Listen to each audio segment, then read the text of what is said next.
Hai, Assalamualaikum semua. Apa khabar semua? Okey, cikgu doakan semuanya sihat, sejahtera bersama dengan keluarga tersayang. Okey, kita jumpa lagi pada hari ini iaitu hari Isnin 15 Februari. Okey, untuk subjek RBT, Reka Bentuk dan Teknologi tahun 4. Okey, sebelum cikgu mulakan, cikgu ingin ucapkan selamat Tahun Baru Cina kepada semua anak murid cikgu yang berbangsa Cina dan keluarganya. Okey, selamat Tahun Baru Cina. Okey, um, minggu lepas kita dah belajar topik simbol, warna dan tanda keselamatan. Okey, dan cikgu ada bagi tugasan kepada kamu. Ingat tak? Okey, jadi cikgu nak ucapkan tahniah dan syabas kerana hampir keseluruhan, hampir 100% murid-murid yang menghantar tugasan kepada cikgu. Dan cikgu dah semak, cikgu dah tengok, dan cikgu dah tanda, cikgu dah rekodkan. Okey, jadi cikgu ingin ucapkan tahniah dan syabas, dan cikgu nak bagi 5 star kepada kamu kerana kebanyakannya mendapat markah penuh dan juga yang paling penting, nota yang kamu salin tulisan yang kemas, bagus, dan juga ada beberapa orang murid yang menulis dalam bentuk peta minda dan juga peta iting yang sangat menarik. Jadi cikgu ucapkan tahniah, teruskan kerajinan kamu, teruskan semangat kamu. Okey, jadi pada minggu lepas kita dah belajar dan cikgu yakin semua anak murid cikgu telah faham tentang simbol, warna dan tanda keselamatan di bengkel. Jadi pada hari ini cikgu akan teruskan dengan topik yang baru pula. Okey? Okey, cikgu akan present sekarang. Okey. Okey.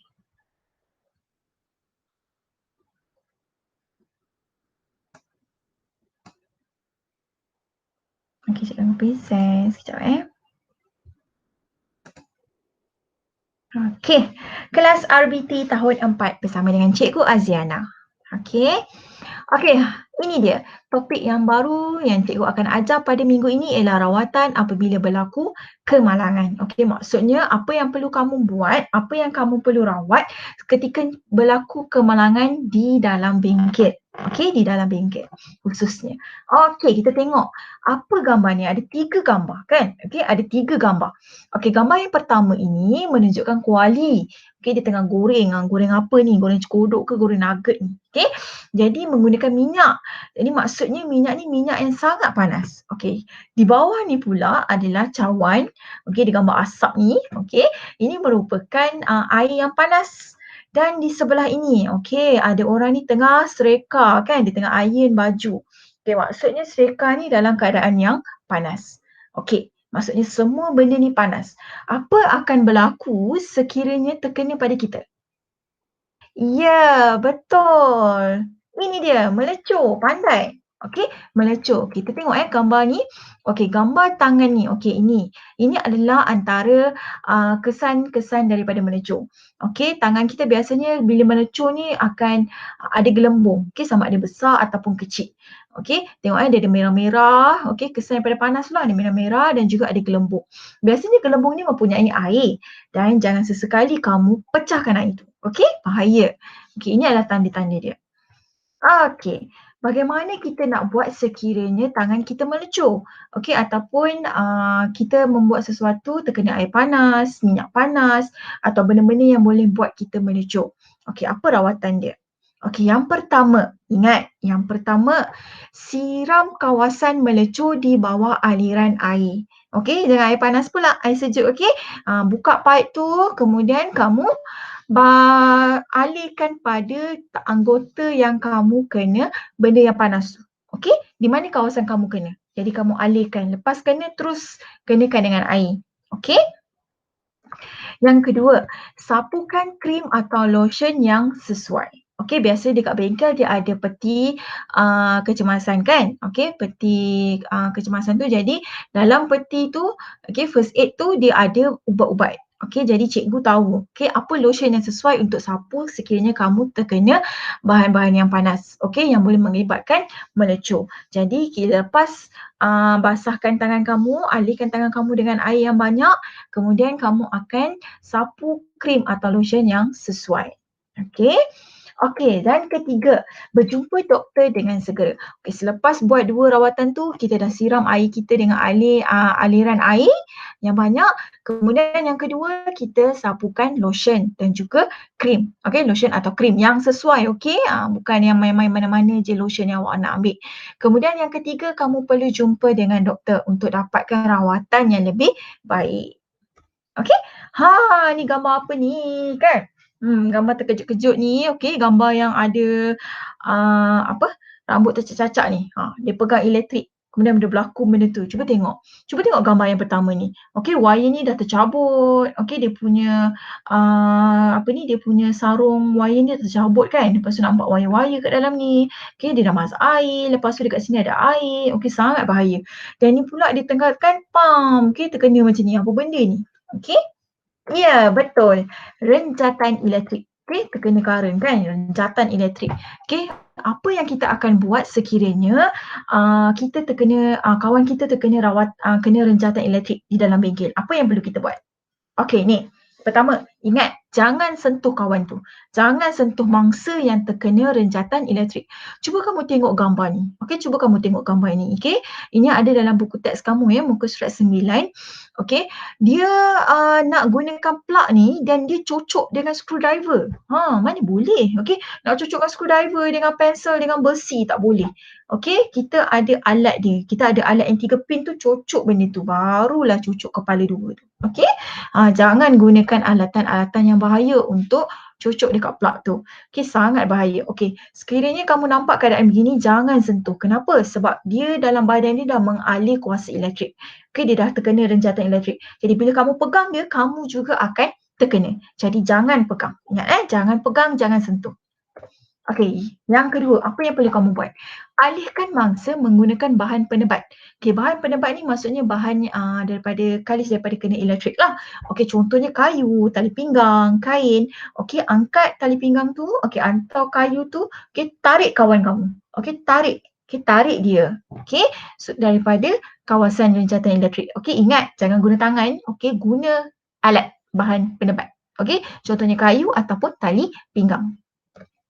Okey, selepas kamu tarik dia, kamu perlu rehatkan mangsa di tempat yang selesa dan dapatkan bantuan. Okey, bagi tahu cikgu. Okey, biasanya cikgu akan adalah time macam ni. Okey, dan cikgu akan telefon kepada ibu bapa, kemudian akan telefon kepada ambulans dan akan menghantar mangsa renjatan elektrik ni ke hospital atau klinik yang berdekatan untuk dapatkan rawatan. Okey. Okey, pelan laluan kecemasan bengkel. Apa maksud pelan laluan kecemasan? Kan? Dalam kelas kamu pun ada pelan laluan kecemasan. Ini sangat penting. Kenapa penting? Sebab sekiranya berlaku kebakaran, sekiranya berlaku apa-apa kecemasan, kita ada pelan yang boleh kita gunakan. Mana jalan masuk, mana jalan keluar. Okey, tengok ni. Okey, ini adalah pelan keselamatan bengkel. Okey, cuba kamu tengok. Okey, dia ada first aid, dia ada alat pemadam api kan. Okey, ada tingkap dan ada 2 pintu di sini. Okey, ada pintu 1, pintu 2.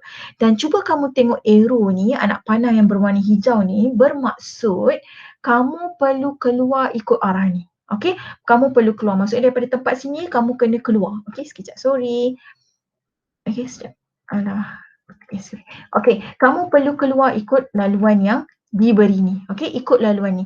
Okey, sama ada kamu pergi ke pintu pertama ataupun pergi pintu kedua. Okey, jangan pandai-pandai nak ikut tingkap nak pecahkan tingkap, nak keluar daripada tingkap. Tak, ikut laluan betul-betul. Dan jangan berlari. Okey, beratur elok, jalan cepat-cepat. Okey, jangan berlari, jangan berebut. Okey, itu dia laluan kecemasan. Okey, pelan laluan kecemasan. Ingat semua benda ni ada dalam bengkel, dalam kelas, dekat pusat sumber, dekat bilik SAL. Okey, macam-macam ada. Okey, mesti akan ada pelan kecemasan ni. Okey, sekiranya berlaku kecemasan sangat berguna. Okey, alat bantuan yang perlu ada di dalam bengkel RBT. Apa alat bantuan yang wajib ada? Kita tengok. Yang pertama, peti pertolongan cemas. Okey, peti pertolongan cemas ni okey digunakan untuk merawat luka-luka ringan, okey, bukan luka-luka yang parah, okey. Luka-luka ringan contohnya melecur tadi, kemudian kalau ada luka, okey, terhiris pisau, okey, luka ataupun kamu jatuh ke, okey, luka. Okey, jadi kamu perlu gunakan peti pertolongan cemas ni untuk merawat luka-luka ringan, okey. Ini dia peti pertolongan cemas, okey, mesti ada ubat, Dettol, ada ubat krim, lotion, okey, ada Handiplast, okey, ada cotton bud, okey, ada banyak lagi barang-barang. So maksudnya ada lotion kuning, okey, ubat kuning tu untuk luka. Jadi ini adalah sangat penting, okey, bukan peti pertolongan cemas ni kosong je tau. Kena ada bahan-bahan ni, kena ada ubat-ubat ni. Kenapa? Supaya bila berlaku kecemasan, bila berlaku kemalangan, kita boleh terus bagi rawatan yang pertama, okey, sebelum kita jumpa dengan doktor. Okey, seterusnya di bengkel RBT perlu ada alat pemadam api. Okey, alat pemadam api ni adalah untuk memadam kebakaran yang kecil. Okey, contohnya ada kebakaran kecil. Okey, dekat tepi tu terbakar, kamu menggunakan api masa tu, kemudian terbakar. So, untuk memadamkan api yang kecil tu kita gunakan alat pemadam api. Okey, gunakan alat pemadam api ni. Okey. Macam mana cara nak guna alat pemadam api? Jadi hari ni cikgu akan ajar macam mana cara nak guna. Okey, yang pertama, kita tengok gambar yang pertama. Nampak ni ada bulat ni, okey, dia dekat atas ni dekat tempat pemegang ni kan? Okey, dia perlu tarik. Okey, tarik pin picu. Okey, ni pin dia. Tarik. Okey, selepas kamu tarik, kamu halakan ke arah api ikut arah angin. Okey, lepas tarik, halakan ke arah api. Ikut arah angin, jangan ikut lawan angin. Bila kamu ikut lawan angin, kamu tak akan dapat bakar, kamu tak akan dapat padam api tu. Okey? Jadi ikut arah angin. Kalau arah angin sini, kamu pun kena arahkan dekat sini juga. Okey? Faham? Okey, dan yang ketiga, kamu kena tekan tuas. Tuas yang pemegang ni, yang pemegang kat tangan, kamu nampak kan? Okey, tekan dia. Tekan maksudnya ke bawah lah kan? Tekan. Okey, tekan. Okey, lepas tekan, kamu layangkan hos yang kat depan tu kiri dan kanan. Okey, jangan ke depan je. Okey, kamu kena kiri dan kanan. Okey, barulah api tu terpadam. Okey? Okey, itu sahaja. Senang kan? Okey. Jadi tugasan pada hari ini, okey, cikgu nak kamu buat nota tentang satu, cara merawat luka lecur. Kedua, cara merawat renjatan elektrik. Ketiga, cara penggunaan alat pemadam api. Okey, kamu boleh rujuk dalam nota yang cikgu bagi ini ataupun kamu boleh tengok buku teks muka surat 9 dan 10. Ingat, kalau nak dapatkan nota yang cantik, okey, kamu boleh gunakan pensel warna, okey, kamu boleh gunakan pen berwarna, okey, buat dalam bentuk peta minda, okey, ataupun peta ating yang sesuai. Okey, yang kedua, cikgu nak kamu buat buku latihan modul aktiviti, okey, muka surat 4.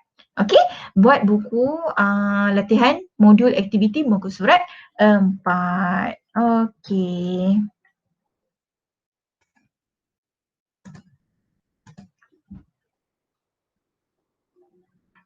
Okey.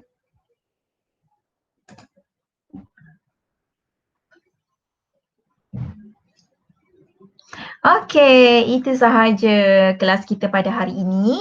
Okey, sebarang pertanyaan, sebarang masalah boleh terus tanya dalam GC. Okey, tanya dalam GC, insya-Allah cikgu akan ajar. Okey, ataupun boleh telefon cikgu, mesej cikgu, okey, secara personal untuk bertanyakan soalan yang kamu tidak faham. Okey, okey, itu sahaja kelas kita pada hari ini. Okey, kita jumpa lagi pada minggu hadapan. Okey, jangan lupa turn in tugasan kamu dalam GC. Okey? Okey, itu sahaja. Terima kasih banyak-banyak. Okey, stay safe, jaga diri, jaga kesihatan, jaga kebersihan. Jangan lupa tolong mak dan ayah. Okey, bye. Assalamualaikum semua.